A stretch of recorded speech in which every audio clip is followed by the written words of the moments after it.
Pemirsa Bali TV, jumpa lagi dengan saya Desa Aryani dalam program Berita Terkini Bali TV.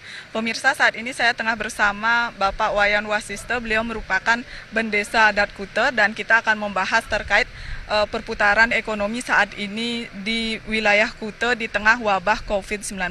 Baik, Om Swastiastu, Bapak. Pak, seperti yang kita ketahui bersama, dahulu Kuta merupakan sentra pariwisata ya Pak ya. Kemudian setelah adanya wabah COVID-19 ini, mungkin artinya tidak ada perputaran ekonomi lagi, tidak ada kunjungan wisatawan. Nah, mungkin Bapak bisa menggambarkan kepada pemirsa Bali TV yang ada di rumah, seperti apa kondisi di wilayah Kuta Pak saat ini?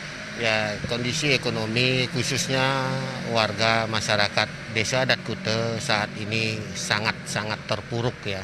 Yang semestinya kita di Kuta ini dengan hiruk pikuknya pariwisata, jadi pendapatan per kapita menengah ke atas. Jadi untuk saat ini dengan adanya virus corona mewabah di seluruh dunia, khususnya di Bali ini, jadi kita hanya mengandalkan daerah pariwisata. Nah, sudah barang tentu masyarakat kami sekarang sangat-sangat terpuruk sekali, khususnya untuk kebutuhan makan, kemudian ada kebutuhan bayar listrik, telepon dan lain sebagainya.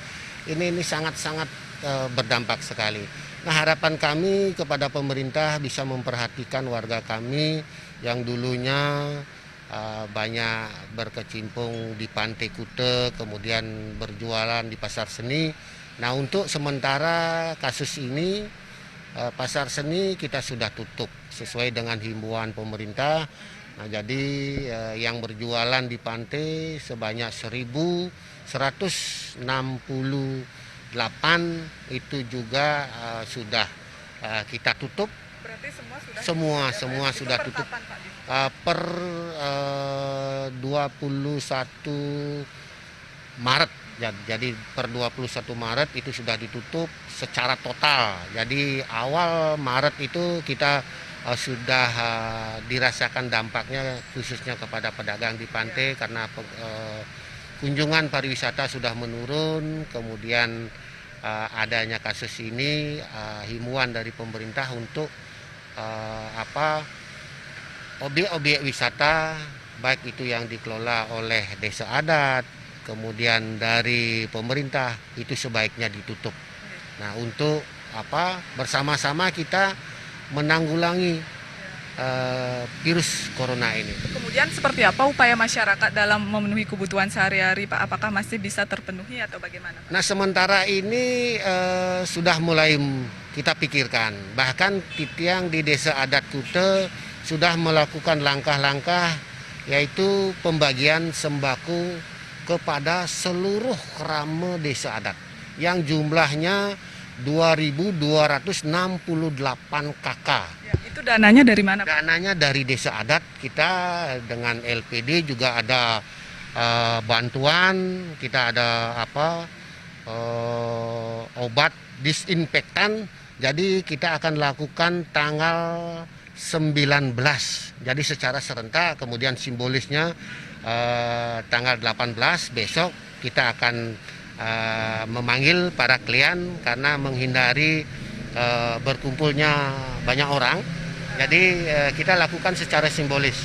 Jadi penyaluran daripada sembako nanti kita serahkan ke masing-masing klien. Nanti klien membawa ke banjarnya masing-masing. Nah, mungkin teknis yang ada di lapangan di masing-masing banjar. Jadi mungkin perjurunya yang akan membawa ke rumah masing-masing. Kalau ini nanti masyarakat yang diundang ke Banjar, jadi akan terjadi perkumpulan massa. Nah, ini yang kita hindari. Pak, untuk distribusi sembako ini akan dilakukan sampai kapan Pak? Mungkin ada batasan Pak? Nah, sementara kita begini. Dari Banjar-Banjar sudah melakukan. Kemudian kita dari desa juga tidak tinggal diam. Kita juga memperhatikan kerama kita yang memang saat ini sama sekali tidak ada pemasukan. Lain dulu kita masih punya sawah, punya yang lain. Nah, ini sekarang kita yang punya kos-kosan sudah pada pulang, yang punya toko juga sudah bisa berjualan. Yang sangat berdampak ini orang Kuta semestinya. Kalau orang dari desa-desa barangkali kita masih bisa petik sayur, pertanian kita nih. Ini yang Kuta. Nah, perlu perhatian khusus kepada pemerintah terhadap kami yang ada di Kuta, bisa memberikan bantuan lah. Yang pedagang-pedagang khususnya mungkin ada bantuan. Nah, bisa untuk membantu kami. Satu, kita dari Banjar sudah lakukan, dari Desa Adat bersama LPD sudah kita lakukan, besok sudah kita akan lakukan tanggal 19, kemudian besok tanggal 18 kita ada simbolis penyerahan. Nah, barangkali ke depan kalau memang ini berlangsung lama, nah kita sudah antisipasi, kita sudah siapkan dana dari Desa Adat dan LPD. Nah, kita sudah siapkan dana. Jangan sampai nanti kita berikan sekarang secara full sehingga nanti kehabisan stok. Jadi kita harus bertahap. Ya sesuai kebutuhan. Dibagi ya Pak ya? Ya dibagi. Ya Pak, terakhir ini Pak, apakah sampai saat ini masih ada wisatawan yang masih berkumpul di keramaian di wilayah Kuta ini Pak? Seperti apa sih pengawasan dari tim Satgas mungkin Pak, atau bagaimana Pak? Ya, jadi kita di Desa Adat juga dibentuk Satgas gotong royong. Jadi di kelurahan sudah. Nah, kemudian saat pelaksanaan kita selalu bersinergi. Jadi kita selalu berkeliling di pantai, kemudian di jalan-jalan.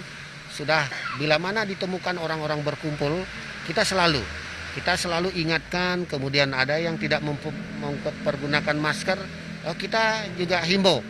Ayo, pentingnya kita mempergunakan masker untuk satu, kepentingan kita sendiri, demi kesehatan kita sendiri, dan kepentingan masyarakat sekitarnya. Baik Pak, terima kasih atas waktunya. Semoga kedepannya kondisi ekonomi di wilayah Kuta bisa kembali normal ya Pak ya. Dan pemirsa, itu tadi bincang-bincang saya bersama Bendesa Adat Kuta. Terima kasih atas perhatian Anda dan sampai jumpa.